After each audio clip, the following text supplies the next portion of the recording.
So you're thinking about making the move to Bloomfield Hills, Michigan, and you're trying to find the perfect community to call your new home? Well, I hate to burst your bubble. There's no such thing as perfect, but there's pretty darn close. I'm going to break down the best neighborhoods in Bloomfield Hills, Michigan, so you don't exhaust yourself by having to drive every square inch of the area. Let's jump into it, shall we? Before I get into the meat and potatoes of all this, I want to preface this with something so I don't get yelled at later. What do you mean, Andrew? That neighborhood is in the township, not the city? So full disclosure, I'm referring to both Bloomfield Hills, Michigan and Bloomfield Township, Michigan in this because they are so often used interchangeably. This Google Maps screenshot you'll see shows a border of Bloomfield Hills Township, which practically wraps itself around the little rectangle we call Bloomfield Hills. Bloomfield Hills, Michigan is 5.04 square miles in size with a population of around 4,400 people. Bloomfield Township, Michigan, on the other hand, is 25.99 square miles in size with a population of around 43,000 people. Okay, glad we got that figured out. I was stressing for a second. Oh, and by the way, there is no perfect or best neighborhood because at the end of the day, it's all preference. So there's not a rhyme or reason to the order I chat about these neighborhoods and the homes within them. I might call a historic Tudor home with a imported one-off countertop from Mars as perfect, but you might think that's tacky. I may lean more toward the new modern, sharp, minimalistic design instead. Oh, and if you're new here, my name is Andrew McManaman with Living in Michigan, a licensed Michigan realtor that helps people move all over the world to the fine state of Michigan. So if there's ever anything you need, don't hesitate to reach out. Welcome to the first neighborhood on the list, Bloomfield Village. West Maple Road cuts horizontally right across the neighborhood and goes north up to Corton Road and south until 14 Mile Road. On the northeast end of the neighborhood and going down the list, there's Burmington Covington School, Morningside Heights, Rodeca Sub, Village Knoll, Bloomfield Commons, Westchester Village, Detroit Country Day Lower School. Then going further south, there's Marion High School on the southwest side and Berkshire Forest on the southeast side. If you step just east of the neighborhood on the south side, you'll be right at Lincoln Hills Golf Course. Now your question might be, what the heck did I just name off? Well, within these neighborhoods or communities are subdivisions, which a lot of times just consist of a few streets or even a single street lined with houses. They can get pretty confusing. Just know Bloomfield Village is the neighborhood or community that houses all these little things inside of it. The Bloomfield Village neighborhood is distinguished by its predominance of detached single-family homes with almost no other types of residential real estate. In fact, this neighborhood is one of the highest proportions of single-family homes. You can't bring cookie cutter into this neighborhood as it ranges in architectural types. In the last year, there are 84 active, pending, and sold homes in the neighborhood ranging from a $336,000 home with 4 bedrooms, 2 bathrooms, 1920 total square feet, and built in 1958 on 0.24 acres, to this $3.25 million home on 0.79 acres with 8,100 total square feet, 5 bedrooms, 6 bathrooms total, and built in 1999. Is there a difference between the north and the south side of Bloomfield Village? In terms of price, it fluctuates quite a bit and doesn't have really a rhyme or reason to it. But I will say, for those of you that are looking for more acreage, let's say over 1 acre, there's a section in the southern end of the community that has larger lots between the golf course and Marion High School. Don't tell anybody I told you. Next, we got good old Charing Cross. I know what you're thinking, who was in charge of shaping these places? And I have that same question too, so let's sweep that under the rug for now.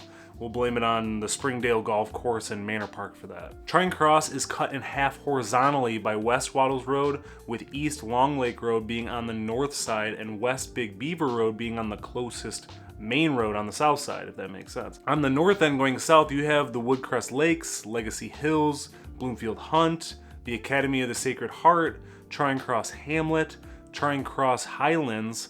South of Waddles, we have Bloomfield Estates, Adams Court, Riverside Meadows, Charing Cross Estates, Harlan Elementary School, Wilson's Bloomfield Farms, Nantucket Green, Adams Castle, Hickory Hollow, Gloucester Square, might have just pronounced that terribly wrong, Bloomfield Adams Manor, as well as the SKLD Plus Rehabilitation Center. Again, that list consisted of a lot of different subdivisions throughout the neighborhood. In the last year, there's been 39 active, pending, and sold homes ranging from a $386,000 home with 4 bedrooms, 3.5 bathrooms, 2,806 total square feet, situated on 0.6 acres and built in 1971, to this almost $6 million home situated on 1.24 acres and built in 2024 with 5 bedrooms, 7 bathrooms with 10,100 total square feet. Do you see how Kensington Road is slanted toward the middle of the community? Okay, perfect, we are on the same page. Just an FYI, there's train tracks that go right along Kensington Road. Definitely something to keep in mind when buying a home so you aren't waking up in the middle of the night to the Polar Express screaming in your backyard. You might want to ask, so what's their timetable? How often do they come by? That's a great question, and I have asked the local municipality and they told me it is a matter of Homeland Security not to know that information, which quickly diverted to it comes by a couple times a day, and that's what I hear from most municipalities with train tracks. I do, however, remember an article of people complaining about the idling of trains near their homes in 2019 when the strike was going on. Not saying a strike is going to happen, but it was frustrating enough to the residents to have an article written about it, so I will link that in the description for you. Anyway, let's get back to it. Welcome to Bloomfield Hills East. And yes, there's a west and a southwest too, and I'll talk about that later. This neighborhood is on the north end of Bloomfield Hills, Michigan, just north of Charing Cross. They border each other on East Long Lake Road. Squirrel Road cuts the community in half vertically this time, where East Square Lake is the road the neighborhood borders on the north side and North Adam Road on the east side. Similar to Charing Cross in that way too. This neighborhood is just south of Heather's Club of Bloomfield, a gorgeous private golf club, as well as Charles L. Bauer School Farm. And this is right from their About section. Owned and operated by Bloomfield Hills Schools since 1967. The Bauer School Farm has been a place for schools in our community to gather and celebrate agriculture.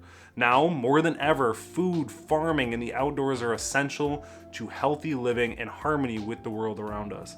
With over 93 acres of forest, fields, gardens, and barns, there is always something new to explore. When you zoom in from west to east, there's the East Hills Middle School, Hugo Hill Sub, Bloomfield Crossing Sub, North Bloomfield Sub, Fox Hall, Concord Green, International Academy, Sterling Academy South, Bloomfield Hills Estate, Eastover Elementary School, Eastover Estates, and Northover Farms. In the last year, there are a total of 46 homes active, pending, and sold, ranging from a $369,000 home with 4 bedrooms, 2.5 bathrooms, 2,053 total square feet, and built in 1962 on 0.31 acres, to this $1.85 million home with 4 bedrooms, 6 bathrooms, 7,192 total square feet, situated on over half an acre and built in 2002. Jumping to the west side, we have Bloomfield Hills West, and west it is.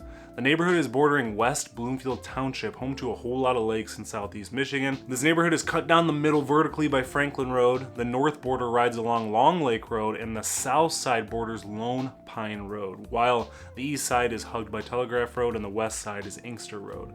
You have the Wabi Country Club on the west side and Bloomfield Hills High School on the east side, followed by subdivisions of Lone Pine Hills, Bloomfield Heights, Echo Park, and the Hills of Lone Pine.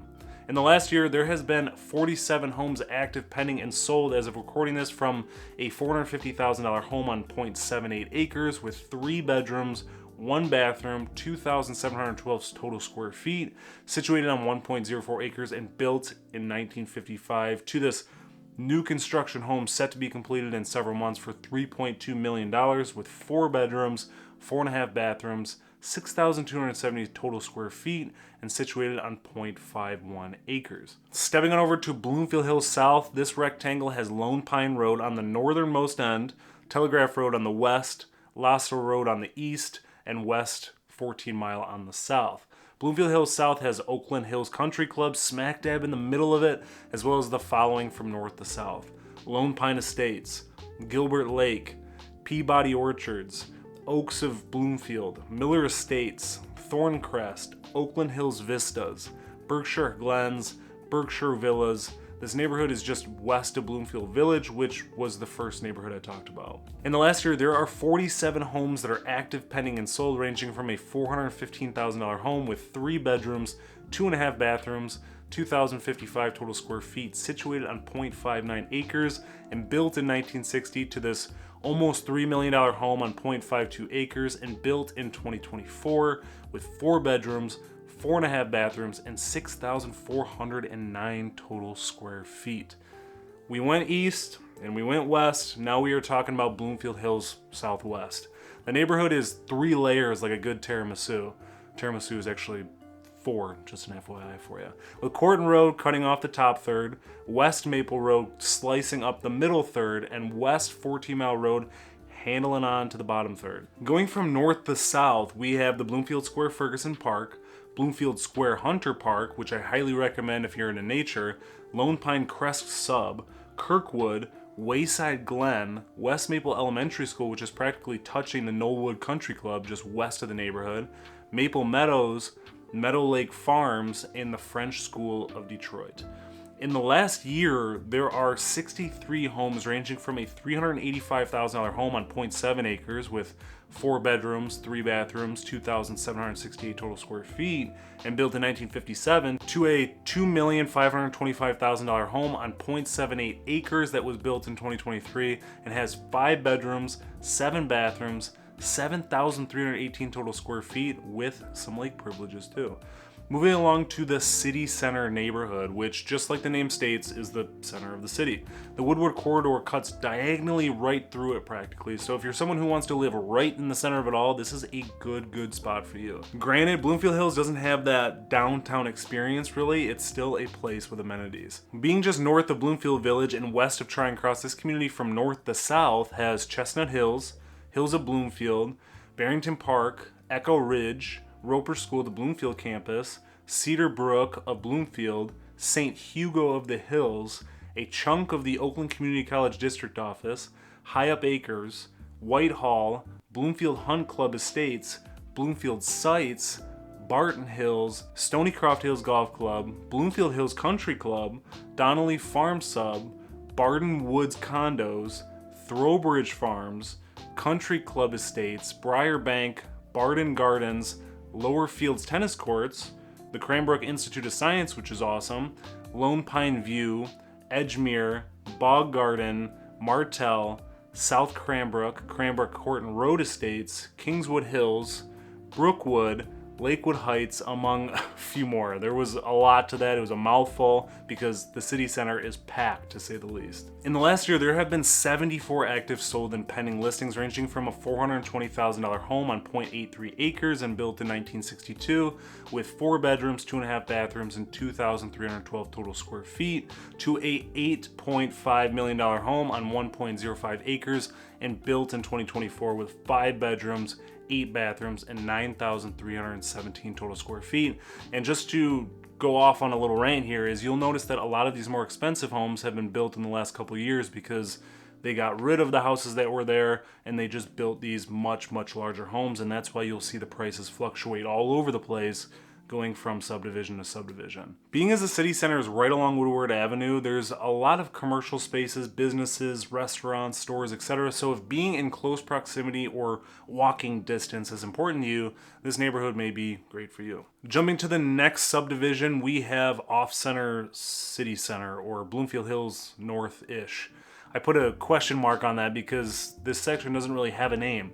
Some sources just say it's Stonelay Road or Ardmore Drive of Bloomfield Hills, Lasser Telegraph, since there's technically already a Bloomfield Hills North and Northwest that border Pontiac. Anyway, this axe shape goes north until Square Lake Road, west is Telegraph Road, east is Lasser Road, and south is Lone Pine Road. I say off-center city center because that right angle wraps around the city center while also bordering Bloomfield Hills East on the easternmost chunk. In the last year, there are 83 active pending and sold homes ranging from a home just over $341,000 with 4 bedrooms, 2.5 bathrooms, 2,829 total square feet on 0.38 acres and built in 1962 to this $3.5 million home with 4 bedrooms, 4.5 bathrooms, 5,303 total square feet on 0.79 acres and built in 2024. Next, I want to welcome you to South Center Southeast. Again, I'm making up names hoping they stick. You have Bloomfield Hills Southwest to the left and Bloomfield Hills South to the right, so it's either South Center or Southeast in a weird way. Just go with it. I'm doing this so they're easily remembered for you. This neighborhood goes north until Lone Pine Road, south until West 14 Mile Road, east until Telegraph Road, and west until Franklin Road.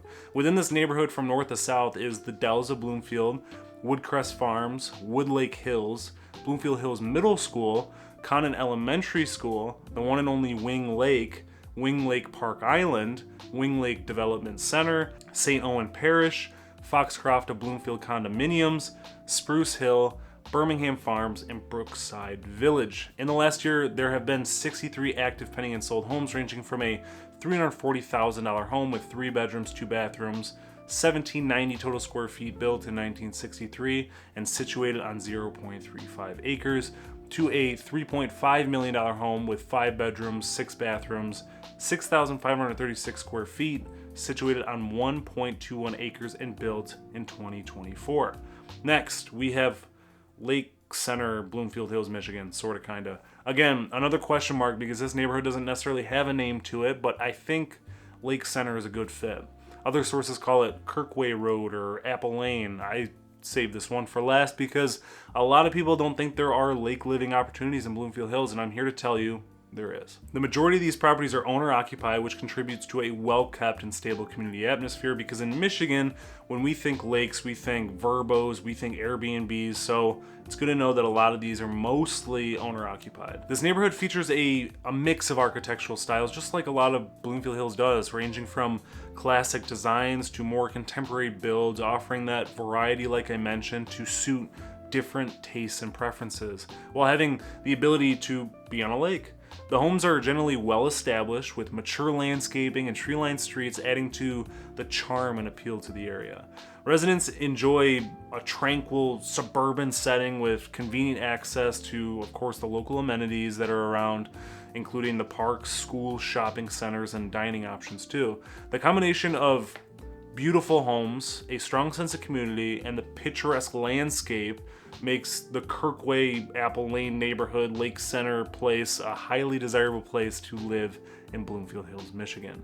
In the last year, there have been 47 active pending and sold homes ranging from a $525,000 home on 0.54 acres and built in 1976 with 4 bedrooms and 4.5 bathrooms to this almost $15 million home on 7.55 acres with 1,190 feet of water frontage and built in 1926. 16 of these results are located on waterfronts and range from an $825,000 home on 0.4 acres and built in 1955 to that almost $15 million home I already mentioned. For those of you watching, sorry to those listening to the audio version, here's a summary of all the areas within Bloomfield Hills, Michigan that I talked about just to give you a visual.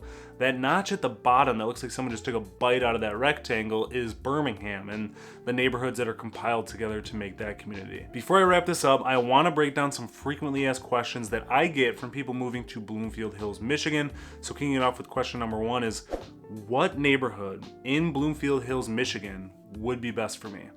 And it depends on the type of lifestyle you're looking for. As you can tell from exploring the details of these Bloomfield Hills neighborhoods, they have similar pricing throughout. They fluctuate quite a bit. So that's where your wants and needs list becomes very important. Are you wanting to have a golf/country club close by?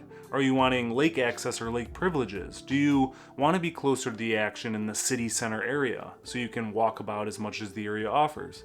In a housing market with limited inventory, it's always good to keep your options open because at the end of the day, it's still Bloomfield Hills, Michigan. And that's where my 7-step due diligence guide is so crucial too, which I will link in the description below. And feel free to reach out too, and we can discuss more about this due diligence guide. Next question is, that's a lot of area to cover. How would I make the most of my time if I visited Bloomfield Hills, Michigan to find the best spot for me? And I can definitely understand that, especially if you're someone who has a planned trip here and don't want to just keep driving in circles. I always suggest people to start at the city center and get familiar with what that area offers and get familiar with the Woodward Corridor, as it will be an area you travel no matter what neighborhood you find yourself in. Then branch out to Charing Cross neighborhood as well as the Bloomfield Village area too. It's not too far from the city center, and there's a variety of housing types that can get you acquainted real quick with how the neighborhoods and subdivisions are in the area. Then, depending on the lifestyle you're looking for, branching out to the lake center area that's full of lakes will give you a sense of the waterfront possibilities if that's where your priority is. Keep in mind, especially if you're someone who prioritizes a downtown space, Bloomfield Village, Charing Cross and the city center are the closest neighborhoods to the highly desirable downtown of Birmingham. Third question, I am looking for a certain house type or architecture in Bloomfield Hills, Michigan.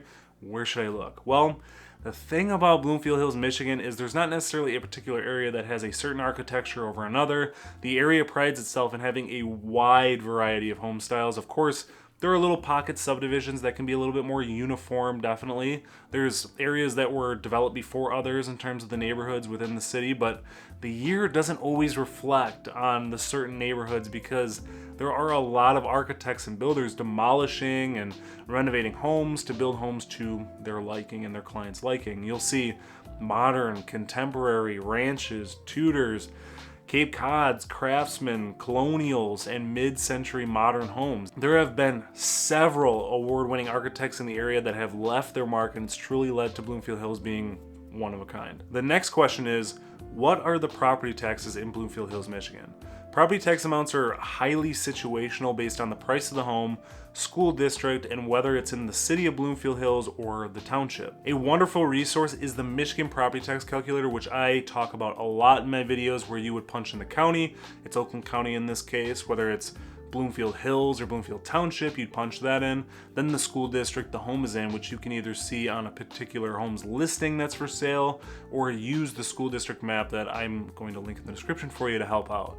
The lowest millage rate in Michigan is in the mid-upper 20s, which is a rate to calculate the property taxes, whereas Bloomfield Hills is in the mid-upper 30s, and I will link those resources in the description too to help you out. What are some other notable rankings about Bloomfield Hills, Michigan? And that's a great question. Bloomfield Hills, Michigan ranks number 1 of 620 places with the best public schools in Michigan, according to some niche data. Number 1 of 336 suburbs with the best public schools in Michigan. And number 7 of 624 best places to retire in Michigan. Bloomfield Township, on the other hand, ranks number 9 of 804 best places to live in Michigan, number 9 of 620 places with the best public schools in Michigan, and number 9 of 338 best suburbs to live in Michigan. Okay, last question. What's the most common reason you see people choose one area over another in Bloomfield Hills? And that's a great question. Despite everything being fairly close together, I mean, all of these neighborhoods are squished together in just over 30 square miles. The school district is often what's prioritized over everything else, and of course that all depends on what chapter of life you're in. If you're closer to retirement, your options open up quite a bit more, but if you're highly focused on good education for your children, you may be slimming down your options. And that's not saying that there's a bad school in Bloomfield Hills, but if you have the ability to get a school that's ranked a little bit higher, then you might want to live in that school district. Here's a quick snapshot of the school district map, and of course I will link that in the description like I mentioned so you can zoom in on it a little bit more. Do you have any questions about places to live in Bloomfield Hills, Michigan? Drop your thoughts in the questions in the comments below. If you're thinking about moving to Michigan in one day or a gajillion, I have a link to a Living in Michigan newsletter to give you insight on all things Michigan, so be sure to subscribe to that so you don't miss out. Thanks for watching. Until next time.